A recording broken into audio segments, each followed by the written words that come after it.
You're listening to How to Be a Better Human. I'm your host, Chris Duffy. Today on the show, we're going to talk about parenting and self-expression with Dr. LB Hannes. LB knows how to connect with kids not only from their own experience as a dad, but also from working as a diversity educator and running an LGBTQ center at a university. In their professional life, LB is often working with organizations helping them to become more inclusive from the top down. But then in their personal life, with their own kids, LB is experiencing all the ways, big and small, that society thinks about gender and parenting. And all of that is to say that I am thrilled to talk to someone as thoughtful as LB about the ways that all of us can broaden ideas about what parenting looks like, how it works, and how to teach kids healthy self-expression on all fronts. To get started, here's a clip from LB's talk at TEDx UF. So the other morning, I went to the grocery store, and an employee greeted me with a, "Good morning, sir. Can I help you with anything?" I said, "No, thanks. I'm good." The person smiled, and we went our separate ways. I grabbed Cheerios, and I left the grocery store, and I went through the drive-thru of a local coffee shop. And after I placed my order, the voice on the other end said, "Thank you, ma'am. Drive right around." Now, in the span of less than an hour, I was understood both as a sir and as a ma'am. But for me, neither of these people are wrong, but they're also not completely right. So more specifically, I identify as genderqueer. And now there are lots of ways to experience being genderqueer. But for me, that means I don't really identify as a man or a woman. I feel in between and sometimes outside of this gender binary. And being outside of this gender binary means that sometimes I get sirred and ma'amed in the span of less than an hour when I'm out doing everyday things like getting Cheerios. But this in-between land is where I'm most comfortable. This space where I can be both a sir and a ma'am feels the most right and the most authentic. But it doesn't mean that these interactions aren't uncomfortable. Trust me, the discomfort can range from minor annoyance to feeling physically unsafe, like the time at a bar in college when a bouncer physically removed me by the back of the neck and threw me out of a women's restroom. But for me, authenticity doesn't mean comfortable. It means managing and negotiating the discomfort of everyday life, even the times when it's unsafe. And it wasn't until my experience as a trans person collided with my new identity as a parent that I understood the depth of my vulnerabilities and how they were preventing me from being my most authentic self. We're going to be back with more from LB after this quick break. Don't go anywhere.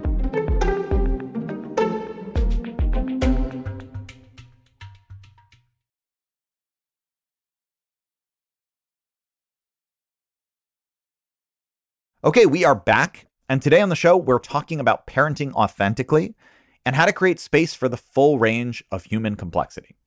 My name is LB Hannes. When I'm being fancy, I'm Dr. LB Hannes. I am a researcher and a diversity, equity, inclusion practitioner during the day, and I parent and survive pandemics at night. So let's talk a little bit about some of what you discussed in your TEDx talk. You talk about balancing these conflicting desires for ease in your everyday life versus authenticity in your interpersonal interactions.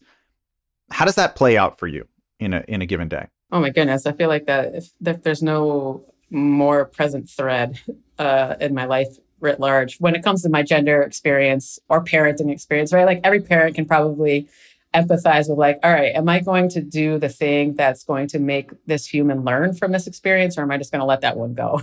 It's always a balance of ease or what's right. And I don't want to like reduce it to this binary of like, there's always a black and white, this is right or this is wrong and this is easy and this is hard, because it's not.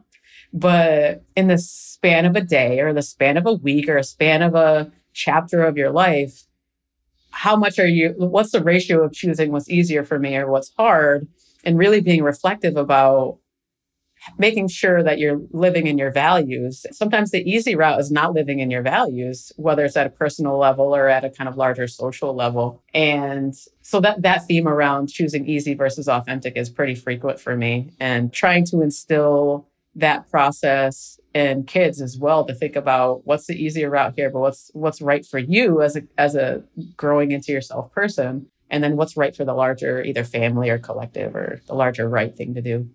Did you always know that you wanted to be a parent? I think so. I grew up as the oldest of a large family, and as many older kids do, we take on a lot of parental duties, and I love kids and I love babies. So I think it was, while I wasn't always conscious that I wanted kids until I met a person I wanted to have kids with, and this was like, yeah, let's do this. But I think so. There was never a journey of no to yes. It was, yeah, probably. And then it became yes. I know that for some people who don't conform to gender standards, that like it can be a little bit fraught because there is this big question of like, are you going to be the mom? Are you going to be the dad? What are you going to get called? How are you going to deal with these things? And you talk about that a lot in your talk and also in your other writing. So how did you navigate that world, and how did you come up with something that worked for you? Yeah, I thought a lot about it. And it's partially like, as all of us as gendered people do this, some of us do it more consciously, and some of us have an easier time than others around putting on the words or the literal clothes that feel right to us. And it's about putting on this clothes and like, oh, this feels right.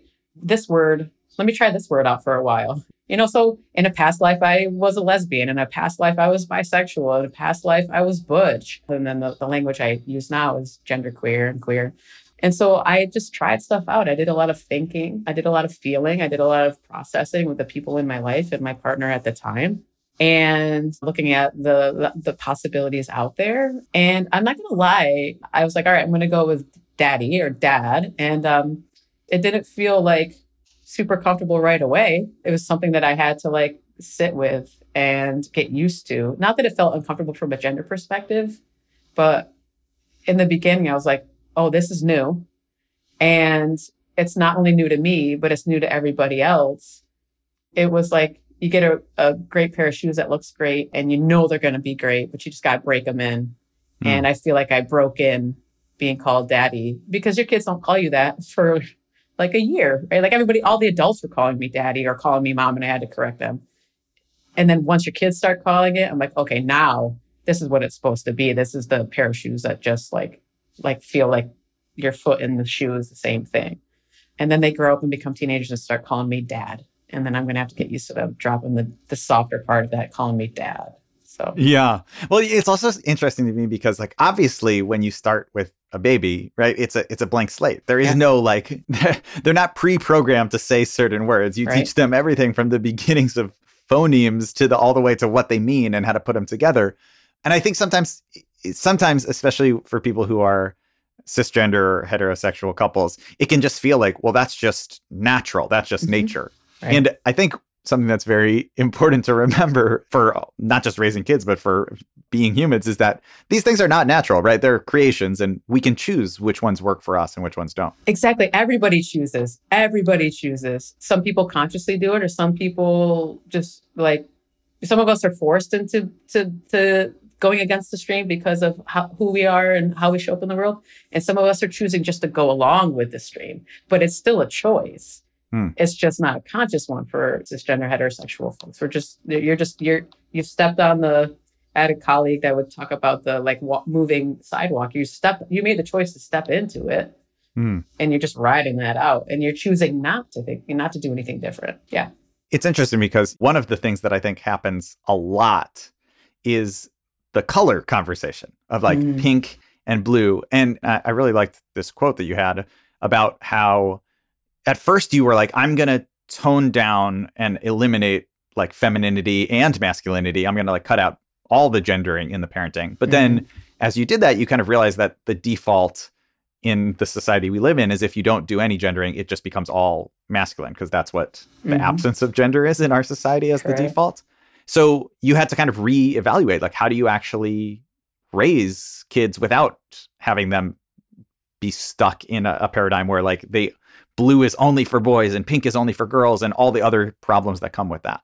Yeah, that is the challenge. And, my partner at the time, and she's my co-parent still, was really instrumental in helping me understand that too, as kind of a collective understanding that we needed to be more intentional about the abundance of gender rather than the removal of gender options. And that's really kind of this, I think sometimes, particularly folks that aren't in the kind of like conversation or aware of kind of the movement around gender and gender expression and trans and multiple expressions of gender, is that the goal here is not to like take away and make everything homogenous. It's to be expansive about gender. A lot of trans advocates and educators talk about this. It's like, we just want more options to match the complexity of humans. And then what we want to get rid of is all the harmful rules and consequences for breaking those rules, because gender is part expression, and we want more of that, not less.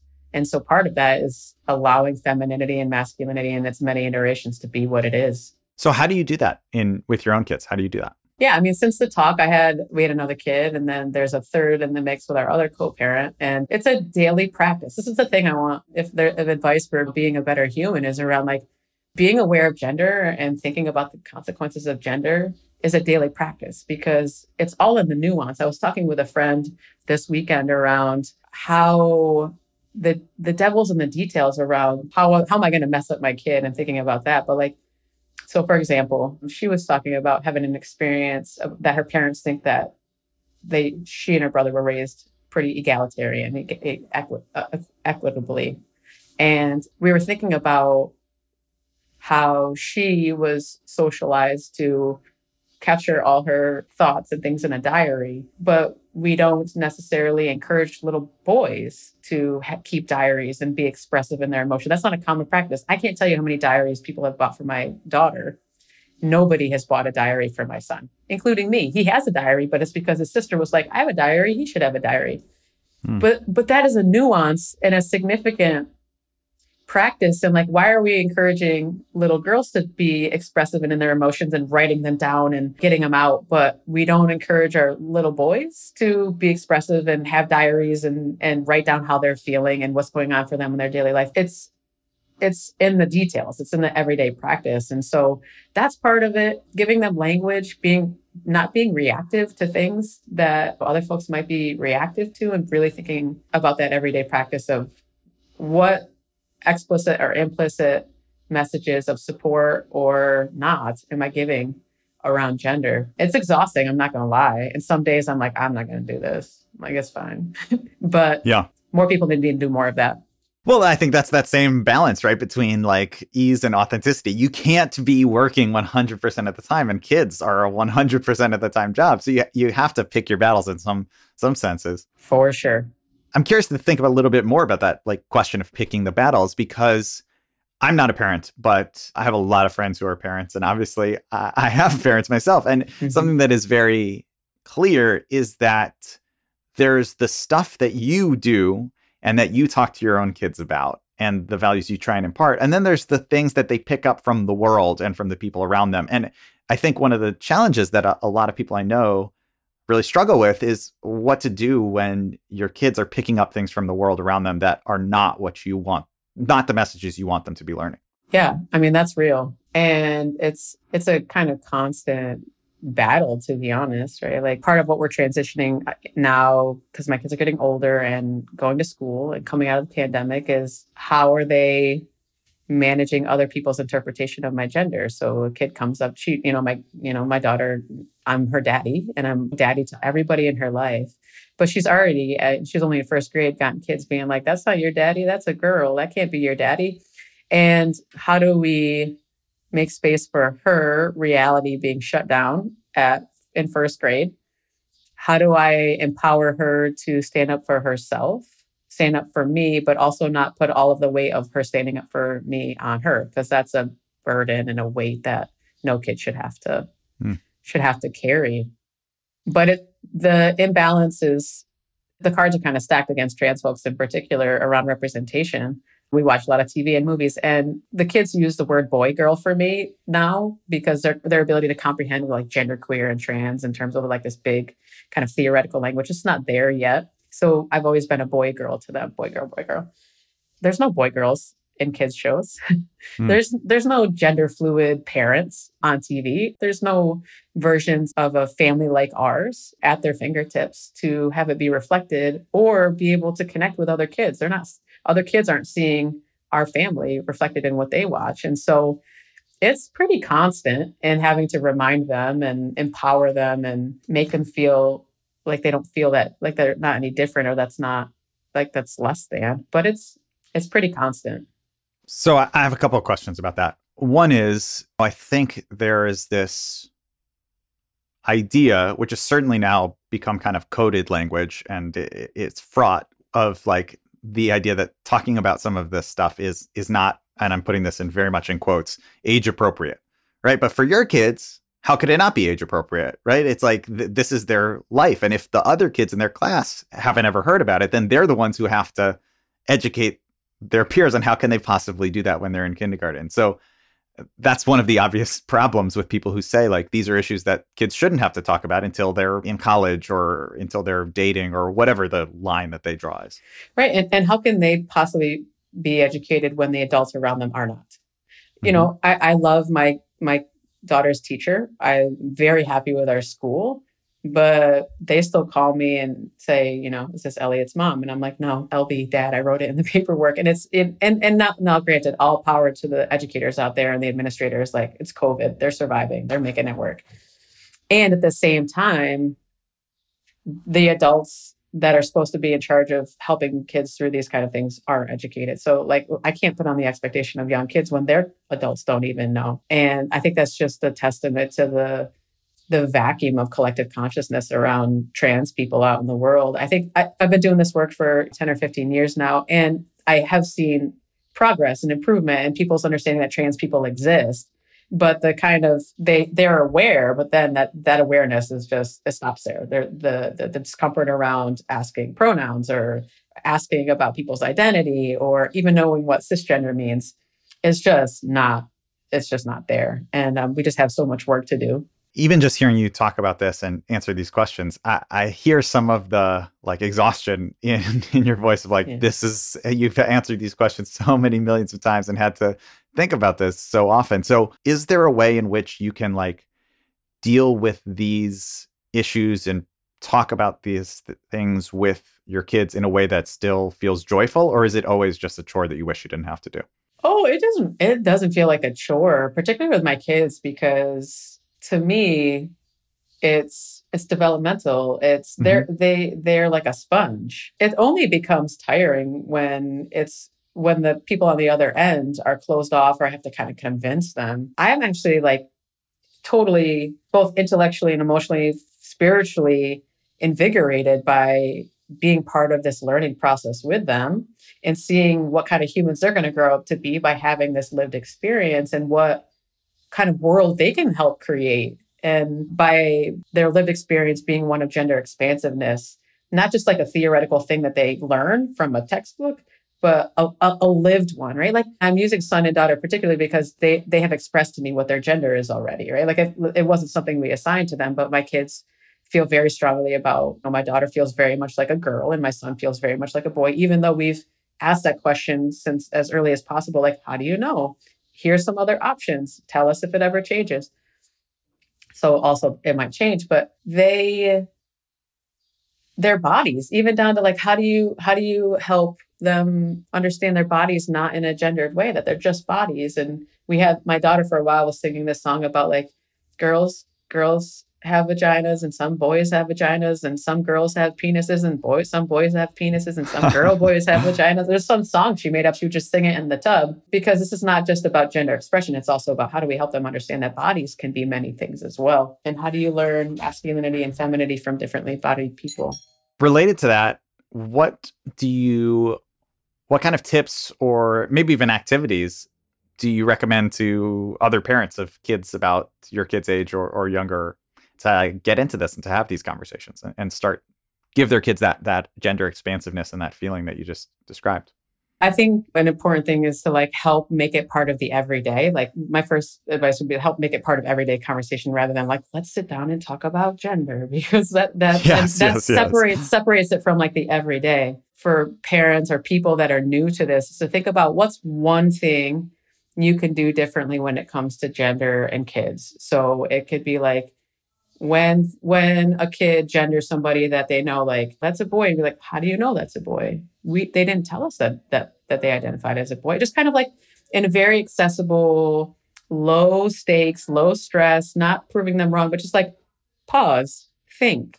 What is telling you that this person is a boy? How do you know? And do that over a period of time.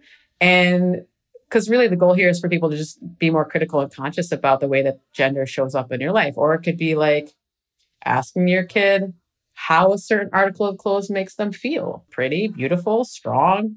All of those words can be described. Another tip would be to just think about the ways in which you gender everyday things. Why do we call the dog a boy? Is it because he has a penis? Is his energy a boy? What are we putting on this inanimate object? And just think about where in the everyday gender shows up and to like pause and maybe do it differently. Back when I was more specifically in the LGBT space, I would prompt folks to think about not using pronouns all day. Like, can you go through a day without assigning someone pronouns, using someone's pronouns, just to elevate your consciousness around how often you use gendered pronouns? So that next time when you have to interrupt your consciousness because you've met someone new who uses a pronoun that either doesn't jive with what you think it is, or they're explicitly asking you to use a different pronoun that you've not used before, it's a skill to pause, unlearn, relearn, and be conscious about how often you just naturally, not naturally, but like you've been socialized just to use a gendered pronoun. So small things that then accumulate over time that will help you just become more conscious overall about how gendered of a world you live in. Okay, we're going to take a quick break, but we will be right back with more from Dr. L.B. Hannes.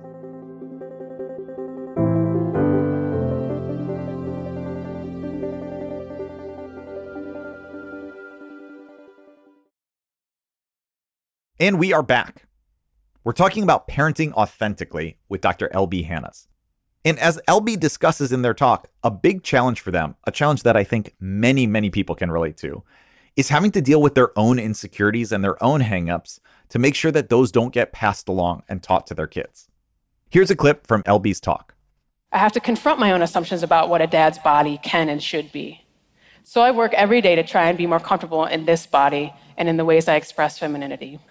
So I talk about it more. I explore the depths of this discomfort and find language that I feel comfortable with. And this daily discomfort helps me build both agency and authenticity in how I show up in my body and in my gender.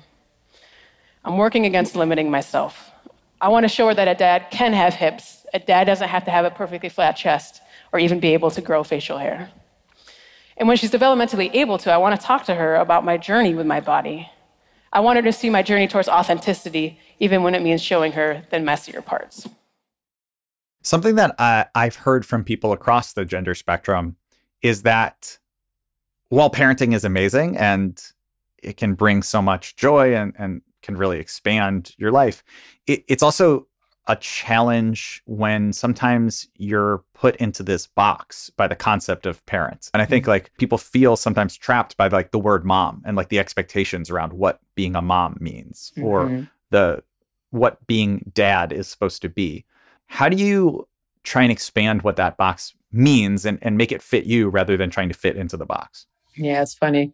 The other day, I was at my dad's and he was talking about how he had bought a chainsaw, but one that's on the end of a stick to take down a branch. And I was extremely dangerous purchase, definitely. That's what I said. I was like, Dad, that scares me a little bit. That's a little dangerous, a little risky. And he's like, this is what dads do. Come on, you want to be a dad? You gotta be able to cut down the tree. And I'm like, you literally need a chainsaw and a stick to be called a dad. Yeah, exactly. And he was half joking, but I think there was a little bit of like, you say you want to be a dad, prove it kind of language. Now, caveat, my dad is wonderful and supportive. But there are these constant messages. And I think cisgender dads too deal with this as well about like, what does it mean to be a dad? Are there biological parts that are required? We know that's not true because there's many ways people come to be a dad. And I think the beauty in my lived experience and the opportunity that I have stepping into the dad box, but from a different body than typically the dads are. I get to choose what part of the like stereotypes around dad I participate in and which ones I don't. Like, however I show up that day is a dad way of being. Now, folks around me might not always feel that way, but if I'm doing it and I'm a dad, then it's a dad thing. I love that. You wrote an article, I Am Florida, and you wrote about raising a family as a queer parent in Florida.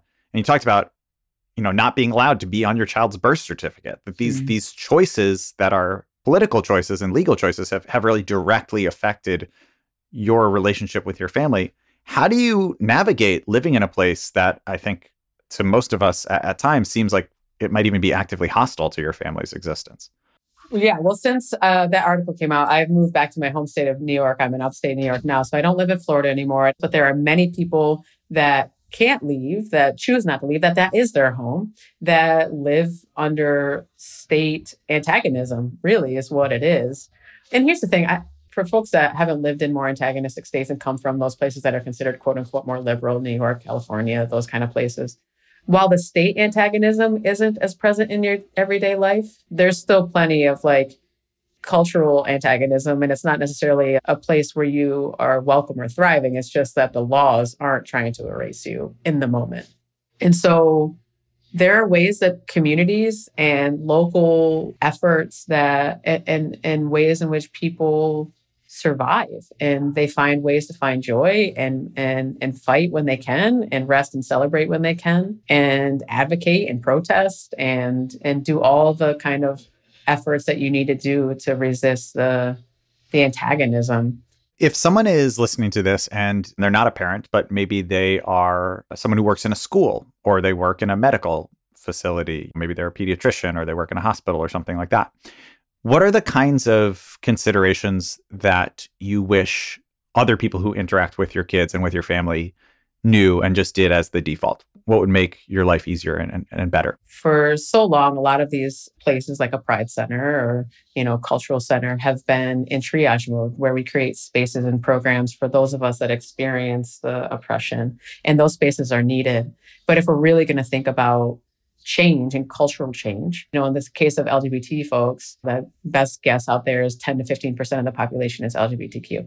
We need the 80 to 85% to be doing their own work, to be interrupting their parents, their cousins, their kids, and to be identifying as cisgender, to be doing their own exploring of their own identities and getting familiar with the language and getting more comfortable and having it be part of their everyday. So, and particularly for parents and other people that are in the education space, or really the human services space, is stop putting all the labor on us to educate you and to get you to change. Do more self-work. The internet is a great resource. Participate in trainings, participate in conversations, deepen and change so that you can interrupt those cycles too. And it's not just on us to be like, hey, you misgendered me again. Get out in front of that and do your own kind of changing so that we don't have to be in triage mode all the time, because trans kids' suicidal rates are high, not because other trans kids are bullying them. It's because cis kids are, and the state is working against them. And all the messages that we're receiving is they're not valid, they're not worthy. And we can't change that. Y'all got to change that. You got to listen. You got to change. You got to take on the responsibility to do that yourself in big and small ways. Who you vote for, what TV you watch, what TV you don't watch, what you consume. And then all of those little things that I've already talked about, not just from a parental perspective, but in your own life. Pay attention to where gender is and where it's not. We've talked a lot about you as a parent. We haven't really talked about your own childhood. What was your childhood like, and how did that shape how you want to be a parent and how you are a parent? Yeah. I grew up in a small, predominantly white, pretty rural town in upstate New York. And while there were known gay folks in our town, certainly no examples of trans folks. I mean, this was the 80s and the 90s. It was not a major urban center, and certainly TV. We all know what TV was in the 80s and 90s. So trans folks were like not in existence. My parents, working class people, always had 2 to 3 jobs, loving, but not in terms of like being intentional around this kind of stuff, and weren't able to be as present. So we were left to our own devices a lot. And my sister and I were tomboys, and she grew out of it and I didn't. And to their defense, they weren't heavy-fisted about shutting that down. So we were running around without our shirts on. We wanted short haircuts. They let us get short haircuts. I think part of it was like exhaustion. Just like, okay, I'm not going to fight this. Just whatever you want. There was, I think, more than average room for just being able to be before puberty hit. And then things started to have to change. There was a small window of time where there was some freedom around being able to try on boyhood or masculinity as a kid that I think probably prevented me from having more discomfort or struggle around coming out. Now, it still was really hard, but I think because I had that lived experience as a kid where I could try it on and the consequences weren't so forceful, it wasn't like as strict as we know some other households are and some other families are. So I think that window of trying it on stayed with me. if I think about the time period where I have the most memories from childhood, it's then. And then before then and after then is a little bit more fuzzy. And I think that's not a coincidence. I think that makes sense because I was probably living in a more authentic version of myself in that window of time where I was a tomboy. And then I had to put on a different dress, literally and metaphorically, and pretend, and not be in my own body enough until I found my way back in my 20s. And so it was mixed, but it could have been way worse. Could have been way better, could have been way worse. I think I got kind of in that middle experience. Are you trying to recreate that middle space for your own kids? I'm trying to create all the space for my own kids, all the space. And luckily I have co-parents that are on the same page, and the rest of my family parents their kids a little bit differently, but they know how we're raising our kids. Honestly, I'm trying to recreate that space for myself because I think it's hard when you don't grow up, you don't have that foundation of expansiveness. You revert and you morph. I'll speak for myself. Like I've morphed into different versions of myself to try to fit in. And now I'm like, okay, I need to get back to that place where I felt like the most me. So I'm trying to create all the space for my kids from a gender perspective and then all the other ways. So yeah. That's beautiful. I mean, I think what more could any kid want from a parent, and what more could any parent want for their kid than to create all the space? That's in every way of that. You've talked about co-parenting and having been in one relationship and it changing. How do you navigate these issues when it's not just you? I feel like I hit the jackpot with my co-parenting situation, to be honest, but co-parenting is not for the faint of heart. I know there's a lot of people trying to rethink like family structures and family dynamics. And me and my kid's mom have been on the same page about so many things and being really intentional about what other adults we bring into our circle. And so we broke up in terms of our marriage and things like that. And she has a new partner, a cis man. And that creates a whole new dynamic because we have a cis man in our co-parenting structure. We have a cis woman and then a trans dad. And it's interesting to watch how the world consumes us and what sense they make of it. My son plays t-ball and we go to every game. I'm the coach and the other two parents with all three kids. Now they've subsequently had a kid. My co-parent's partner is my kid's stepdad, and their kid, we're trying to find a new word. Right now we're going with dunkle, which is a combination of dad and uncle. Uh-huh. So we're trying to create new words. It feels a little clunky. I'm still trying it out. We don't know yet. But it requires a lot of intentionality in making sure that whoever we bring into our family from a co-parenting perspective is on the same page about what we're trying to do here, which is like center the kids. From a values perspective, we're all on the same page, that our relationships as the adults has to be symbiotic for the kids to be centered. And so we've done a lot of work. I'm sure there's going to be more work to do, but I feel really, really thankful and grateful for the co-parenting situation I'm in. I just think it's really refreshing, and I think so relatable to just hear you say, like, we're figuring it out. I'm trying this out. Maybe this is going to work. Maybe it's not. But like, that is the reality of what parenting is. No one is perfect at it. You can't possibly be perfect at it. No, they're bullshit if they're talking like it is, because it's the most messy experience, particularly if you're doing your own work and like being conscious about how you're showing up in it. It is the only consistent is that it's messy and it changes. Okay, very, very different end of the spectrum question. Okay. What is one idea or book or movie or piece of music? What's one thing that has made you a better human? The movie Dirty Dancing is my favorite movie. Great. And the reason it's made me a better human is because I always really identify strongly with the Johnny Castle character. And it's only in my adulthood, I'm like, why did I just want to be him? And one, because he's a great dancer and I have a thing for dancing and wanting to be a better dancer. But his version of masculinity in that movie, Patrick Swayze's character, was just softer and more gentle, especially in the 80s and 90s and movies around masculinity. He was just softer and gentler and wanting to be kind of authentic in that version and not being taken advantage of, rather than this like macho, version of masculinity that just wasn't resonating with me. So it was an aspect of masculinity as a person that was not born and raised a boy. That's the first time I felt like, oh, I can some connection to. And I always watch that movie. I love that movie. So I think that's helped me be a better human, because it helped me feel connected to my masculinity before I knew what that even meant. That's fantastic. I thought that first, but I was trying to come up with something way more Oh, you can't beat that. No, first answer, best answer, especially in this case. Well, LB, thank you so much for being on the show, and thanks so much for talking to us. It was really a pleasure. It was a great time talking to you. Appreciate it. That is it for today's episode. This has been How to Be a Better Human. I am your host, Chris Duffy, and thank you so much to today's guest, Dr. LB Hannes. How to Be a Better Human is brought to you on the TED side by Sammy Case, who is currently using a chainsaw at the end of a stick while Anna Phelan and Erica Yoon try and stop her. From Transmitter Media, How to Be a Better Human is brought to you by Greta Cohn, Farah de Grange, and Layla Das, who are all pioneering a new fashion trend called dunkelcore. And from PRX, Jocelyn Gonzalez and Sandra Lopez Monsalve are currently reenacting the choreography from Dirty Dancing. Thanks, most of all, to you for listening. If you enjoy our show, please share it with a friend, and we'll be back with more for you next week.